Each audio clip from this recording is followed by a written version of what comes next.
Logical agro ज्ञान में आप सबका स्वागत है दर्शकों। आज मैं बीन्स का खेती कैसे अच्छा कर सकते हैं और बीन्स का खेती से हम बहुत सारा इनकम कैसे करते हैं, इसका वातावरण मैत्री कैसे करना चाहिए, कहाँ पर यह खेती अच्छी तरह से नेपाल में होता है, क्यों हम कौन जगह में कैसे क्यों करें और इसका मूल्य जब भी हम 150 प्रति केजी 150 रुपया से अधिक प्राप्त करें, इसके विषय में आज मैं आपको बहुत महत्वपूर्ण बात बताने के लिए जा रहा हूं। मैं चिरंजीवी टकाल और आपने हमारा चैनल सब्सक्राइब नहीं किया है तो प्लीज़ आपने हमारा ये यूट्यूब चैनल को सब्सक्राइब कीजिए। दर्शकबिन, ये मेरा घर है और ये स्याङ्जा जिला आँधीखोला एक पञ्चमुल ढकालथोक में मेरा अपना एक प्यारा सा घर है और मैं यहाँ पर रह के अभी खेती कर रहा हूँ। और ये बहुत रमणीय एक प्लेस भी है, जगह है। और यहाँ पञ्चमुल दरौं सिरबारी एक होम स्टे गाँव भी है। नेपाल के पहले पर्यटकीय गांव पञ्चमुल सिरबारी होम स्टे, ये हमारा गांव है और बहुत रमणीय जगह भी है। और आप यहाँ पर देख रहे हैं ऊपर का जो है थुमरा का जुरा हम उसको बोलते हैं, और वहाँ से सूर्योदय का जो बहुत मनोरम नेपाल से बहुत सुंदर फर्स्ट अच्छा सूर्योदय का दृश्य यहाँ से देखने को हमको मिलता है। और इधर का भाग जो सिरसिरे ऐसा है, वहाँ से माछापुच्छ्रे, अन्नपूर्ण, गौरीशंकर, बहुत सारा ऐसा हिमाल हमने वहाँ से देखने को भी मिलता है। बहुत अच्छा व्यू आता है। जब इधर आपको देखने को मिल रहा है थापले का जुरा बोलता है इधर से हमारा जो गाड़ी आता है पोहरा से प्रवेश करके, और इधर से भी आता है। और ये तामा का जुरा बोलता है जो आप यहाँ पर देख रहे हो, एक जो हिल देख रहे हो, पहाड़ देख रहे हो, उसको तामा का जुरा बोलता है। और इधर का जो भाग है सिरबारी भाग है। और इधर जो अंदर का ये जो बादल देख रहे हैं आपके पहाड़ के बीच में, उसको वहाँ वालिंग अर्जुन चौपारी बोलते हैं। और हमारे जो गांव में जहाँ से भी इधर गाड़ी आते हैं 4-5 जगह से हमारे केंद्र है। और यहाँ बहुत रमणीय बाग है। मेरे ये बताने का मतलब क्या है, ये एक पहाड़ी इलाके में है और समुद्र सतह से 1500 मीटर 1400-1500 मीटर के ऊंचाई में यहाँ पर ये जगह है।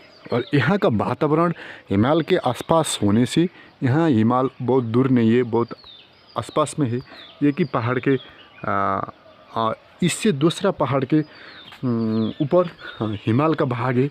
और यहाँ का वातावरण बहुत स्वच्छ होता है। आप भी यहाँ पर देख रहे हैं कितना दूर तक यहाँ से हम देख सकते हैं। और ऐसा ये भाग मनोरम एक भाग है।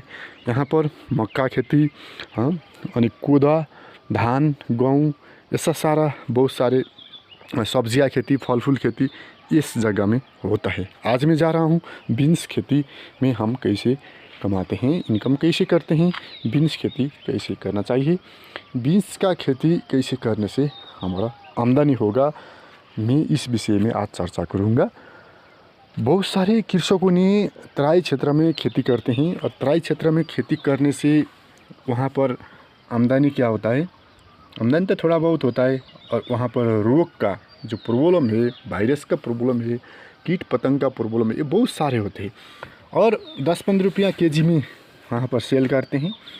और मैदान के क्षेत्र में जो उष्ण हवा पानी होता है और बहुत सारा गर्मी होता है, गर्मी में और ठंडी में बहुत सारी ठंडी होती है, ठंडी में भी उतना सारा ये अच्छा खेती नहीं होता है और गर्मी में भी उतना सारा ये अच्छा खेती नहीं होता है। इसलिए बहुत सारा मौसम को मिलाना पड़ेगा। जो मैदान के एरिया है, चितौन और तराई के एरिया है, उसमें बहुत मुश्किल होता है इसकी खेती करने के लिए, क्योंकि वहाँ का वातावरण सही नहीं होता है। और वहाँ वायरस भी बहुत सारे पौधों में लगता है, बोट में लगते हैं, और कीट पतंग से भी बहुत सारा प्रॉब्लम आता है। और मैं आज क्या बताने जा रहा हूँ आपको, हमने इसकी खेती से कैसे अच्छा आमदनी करें, क्यों हमने कहाँ पर खेती करें, कैसे हमारा भाग आएगा, ये विषय में मैं चर्चा करूँगा। इसका 2 सीज़न होता है।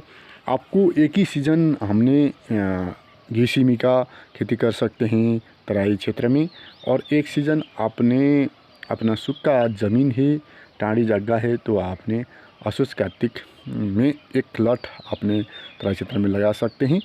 और गर्मी में ये नहीं होता है, भदौ साउन असोज ये महीने में, है ना, श्रावण महीने में, ये महीने में तराई क्षेत्र में नहीं होते हैं। मैं आज आपको लॉजिकल टेक्निकल बात बताने जा रहा हूँ। और इसका खेती जब पहाड़ में आपने बैसाख से आषाढ़ साउन भदौ असोज कार्तिक और इसको मंगसिर के लास्ट तक अपने इसका फल ले सकते हैं। मेरे का बताने का मतलब क्या है, आप जब भी ये खेती पहाड़ में बेमौसम में, इसका मौसम है पहाड़ का जेठ आषाढ़ साउन भदौ असोज कार्तिक, इसका मौसम है। और तराई का बेमौसम है, वहाँ पर बेमौसम होता है, इसके लिए बेमौसम होता है। और बेमौसम होने के बाद वहाँ उत्पादन नहीं होता है। उत्पादन करने के लिए बहुत तापक्रम भी बहुत बड़ी होता है, 35-30 डिग्री सेल्सियस से ऊपर होता है। अभी पहाड़ में इसका तापक्रम जब भी हम चैत बैसाख से इसका खेती शुरू करते हैं, तो इसका तापक्रम अभी यहाँ पर रात में 15 डिग्री सेल्सियस और दिन में 22-25 डिग्री सेल्सियस से ऊपर नहीं होगा, कभी भी नहीं होगा। इसलिए हमारा ये बहुत अच्छा तापक्रम ये समय में, है ना, जो हमारा 5-6 महीना होता है वो बेमौसम समय होता है, उस समय में यहाँ पर इसका खेती होता है। तापक्रम ऑटोमेटिक इसको मिलता है और यहाँ पर इसका मौसमी खेती होता है। और तराई क्षेत्र में बहुत ढेर खेती निकलता है, और इंडिया में तराई में तो उस वक़्त में इसका उत्पादन बहुत होता है। तो बहुत उत्पादन होने से बाज़ार में इसका मूल्य कम होता है। अभी हम पहाड़ी क्षेत्र में इसका खेती करेंगे तो यहाँ से हम उत्पादन ले सकते हैं, क्योंकि इसमें वायरस नहीं लगता है, रोग कोई भी किसी भी रोग को आक्रमण इसमें नहीं करता है। पौधे बहुत सारा अच्छा इसका उत्पादन होगा, इसमें कोई भी प्रॉब्लम नहीं आएगा। आपका खर्चा कभी भी नहीं आता है, कोई भी औषधि और कीटनाशक औषधि, विषादी और वायरस का कोई भी विषादी और फंगीसाइड का विषादी में कोई भी खर्चा आपका नहीं आता है। आप साधारणतः आप खाद के मल से, गोबर मल से, गाय वस्तु के मल से, खाद से आप उत्पादन कर सकते हैं।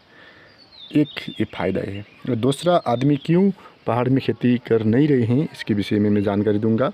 क्योंकि यातायात की सुविधा और बाज़ार व्यवस्थापन अच्छी तरह से नहीं होने के कारण ये प्रकृति ने दिया हुआ जो ये अच्छा वातावरण है, इस वातावरण में हमने बहुत सारे कृषकों ने खेती नहीं किया है। यही मक्का खेती और कोदो धान यही खेती कर रहे हैं, क्योंकि बेचने का तरकारी जो कच्चा चीज़ होते हैं और इसको कोल्ड स्टोर भी इधर नहीं होते हैं, और इसके लिए बाज़ार में लाने के पुराने के लिए भी 5-6 घंटा 10 घंटा लगता है, क्योंकि भंडारण के मुश्किल होता है, यातायात के सुविधा नहीं होते हैं। और इसलिए ये पहाड़ का जो इतना सुंदर और बहुत बेमौसमी खेती निकलने का जो जगह है नेपाल में, बहुत सारे पहाड़ में, और वहाँ पर सिंचाई भी होते हैं पहाड़ के अंदर से, वहाँ पर सिंचाई का भंडार भी होते हैं, पानी आते हैं, मूल होते हैं, और उसको हम संकलन करके थोपे सिंचाई करके ऐसे करके सिंचाई करते हैं।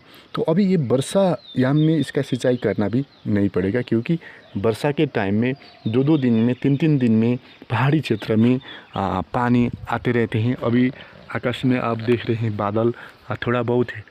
अभी ये सांझ में जो 3-4 बजे के टाइम में ये पानी आने के लिए यहाँ पर रेडी भी होगा, और हमको सिंचाई करना भी उतना नहीं पड़ेगा। और हम ये समय में हम एक गेसीमी का खेती करते हैं और बीन्स का खेती करते हैं, तो हमको बहुत नाफा होता है, क्योंकि ये पहाड़ में जो यातायात की असुविधा के कारण से और बिक्री वितरण की असुविधा के कारण से खेती नहीं कर रहे थे कृषक ने, अभी गांव-गांव में जो ऐसा रास्ता आ रहा है, आप देख रहे हैं जगह जगह आपका ये रास्ता खुल रहे हैं और यहाँ से पोखरा 2-3 घंटे में हम जा सकते हैं। और पोखरा बहुत अच्छा बाज़ार भी है और आपके जो एरिया है पहाड़ी इलाके, और वहाँ पर यातायात का सुविधा होना चाहिए पहले। और यातायात का सुविधा नहीं होगा तो आप इसका सेल कर नहीं सकते हैं। और आपको सरकार से, आपको स्थानीय सरकार से भी बातचीत करना चाहिए कि हमारे गांव में पहले यातायात का सुविधा करें और वहाँ पर सिंचाई का सुविधा करें, खाने पानी का सुविधा करें, विद्युत का सुविधा करें, क्योंकि विद्युत होने से मोटर चलेगा और मोटर चलने से इसका हम सिंचाई कर सकते हैं। और फ़ोन का सुविधा है, नेट का सुविधा होना चाहिए, क्योंकि कोई भी खेती लगाने का तरीका आप इंटरनेट से, यूट्यूब से देख सकते हैं, कहीं भी जाने नहीं पड़ेगा। और मेरा लॉजिकल बात ये है बताने का आज का कि आप खेती करें तो प्रकृति ने कहाँ पर आपको उस खेती दे रहे हैं वहाँ पर करें। मैं आपको और खेती भी दिखाऊंगा कि इस मौसम में क्या क्या अच्छा है। आप यहाँ पर देख सकते हैं कितना निरोगी है। अभी ये आप तराई क्षेत्र में ये बैगन का खेती आप देख रहे हैं, तो बहुत सारा रोग का प्रकोप होता है। यहाँ पर आप जो देख रहे हैं ये स्वर्गलोक में जो एक खेती होता है, अच्छा कोई भी रोग नहीं है, कोई भी इसमें डिस्टर्ब नहीं है, कोई भी कीट पतंग नहीं है, बहुत अच्छा जैसे होना चाहिए, जैसे प्रकृति में ये खिलना चाहिए, जैसे इसका होना चाहिए, ऐसा ही एक खेती है। कोई भी रोग नहीं है, हमें इसमें कोई भी औषधि प्रयोग नहीं करते हैं, ये ऐसे ही हो रहा है। आपको इधर भी देखो, जहाँ भी हमारा उत्पादन जो भी है इसमें बहुत अच्छा फल यहाँ पर हो रहा है। अब ऐसा थोड़ा सा कीट पतंगा एक दो होता है, इससे कुछ फर्क नहीं पड़ता है, हम इसमें औषधि नहीं डालते हैं, इसको प्रकृति स्वभाव से हम इसको छोड़ देते हैं। हाँ, अब यहाँ पर जहाँ पर भी आप देखिए ये कितना अच्छा, कितना निरोगी है, और आपको ये देखने से ही पता चलेगा इसका कारण क्या है।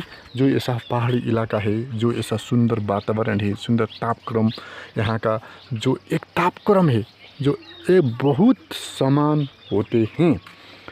ठंडी में भी यहाँ पर बहुत ठंडा नहीं होता है, गर्मी में कभी भी गर्मी नहीं होता है। एक प्रकृति के एक फलों के पौधे के लिए बहुत अच्छा वातावरण यहाँ पर मिलता है। इसलिए यहाँ पर आपने जो व्यवसायिक रूप में खेती करते हैं, तो आपने एक पहाड़ का आपने 1200-1300 मीटर ऊंचाई का और थोड़ा सा सिंचाई जहाँ पर है वहाँ पर का जगह, अपनी थोड़ा सा घाम आने का जगह चाहिए और धूप आने का जगह चाहिए, उसका जगह चूज करके आपने कोई भी खेती पहाड़ में कीजिए तो आप ऑर्गेनिक खेती कर सकते हैं। स्वास्थ्य के लिए भी बहुत फ़ायदा है और मानव हित के लिए भी फ़ायदा है, और आपका पैसा भी बचेगा।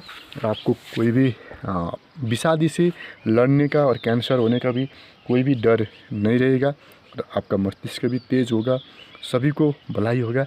इसलिए हमने अभी यातायात की सुविधा करें, सरकार से बोल के जगह जगह में रास्ता को पिच करें, और बहुत शॉर्टकट दूरी में हमका ये खाद्य तत्व जाने का एक वातावरण हमने यहाँ से पोखरा, काठमांडू और विदेश तक यहाँ का सब्जियों जो ऑर्गेनिक होता है तो जाएगा बहुत महंगे मूल्य में। मैं बताने जा रहा हूँ, जब भी यहाँ पर जो खेती होता है, ऐसा बहुत सारा सब्जी खेती होता है, वो सब दूसरा जगह का तराई क्षेत्र का बेमौसमी होता है, और उसमें कोई हम यहाँ पर बेमौसमी करने का कोई ज़रूरत ही नहीं है। हम जो भी खेती जब भी होता है उस टाइम में हमने लगाए। अब यहाँ पर मूला खेती होती है और बंदा कावली अभी होता है, तो अभी बंदा कावली का रेट 150-200 है।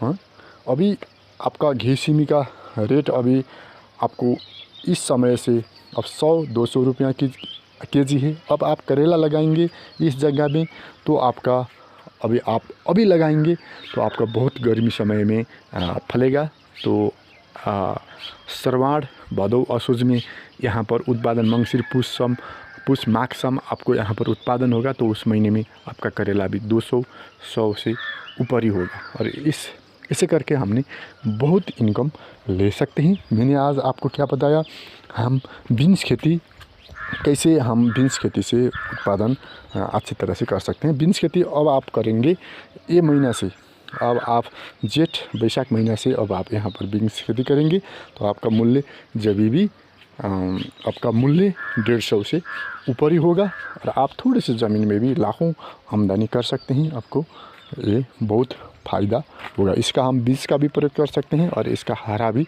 हम खा सकते हैं। और हमने ये खेती करने के लिए बहुत सारे टेक्निक हमने यूट्यूब में सिखा रहे हैं और यहाँ पर भी आप देख सकते हैं। ऐसे करके हमारे रस्सी लगा के और इसका खेती कर सकते हैं। बहुत सारी जगह में ऐसे ही करना चाहिए। ऐसे करने से और अंदर आपने थोड़ा सा ऑर्गेनिक मल ही प्रयोग करी ही, कोई भी विषादी, कोई भी विकासीय मल कोई भी यूज करना नहीं पड़ेगा अपने गाय वस्तु का। और एक हरा पत्ता चीज़ को अपने सड़ा गला के यहाँ पर उत्पादन ले सकते हैं दर्शकबिन। और आज का ये वीडियो बहुत आपके लिए बहुत ऑर्गेनिक होगा, बहुत एक प्रकृतिमय होगा बनने मेरे को लग रहा है। और आप इसको समझ लीजिए और आपने हमारा ये लॉजिकल एग्रो ज्ञान को यूट्यूब चैनल को सब्सक्राइब भी कीजिए, आगे बढ़ाइए। मैं ऐसा खेती संबंधी का लॉजिकल टेक्निकल ज्ञान आपको दूंगा। आपको समझ में आ गया कि आप नेपाल का बहुत सारे ऐसे जगह है जहाँ पर हम अच्छा खेती कर सकते हैं, जहाँ पर हमारा विषादी औषधि कुछ भी प्रयोग करना नहीं पड़ता है। इसके विषय में मैंने जानकारी दिया और आप वहाँ पर आके खेती कर सकते हैं और हम खेती करके बहुत सारा उत्पादन कर सकते हैं। इंडिया से जो आने का तरकारी है और उसको भी रोक सकते हैं। चाइना से आने का जो बहुत सारा महंगा तरकारी है उस सब हम यहाँ पर रोक सकते हैं। कीवी खेती, कैप्सिकम खेती और सीता के चाऊ, ये सब बहुत महंगा जो खेती है, स्ट्रॉबेरी, ये सब खेती इस इलाके में यहाँ पर होता है। इस जानकारी भी मैं यूट्यूब से आपको दिया हूँ और मैं चिरंजीवी रकाल विदा होता हूँ। आपने वीडियो अंतिम तक देख लिया, आपका बहुत बहुत धन्यवाद, शुक्रिया।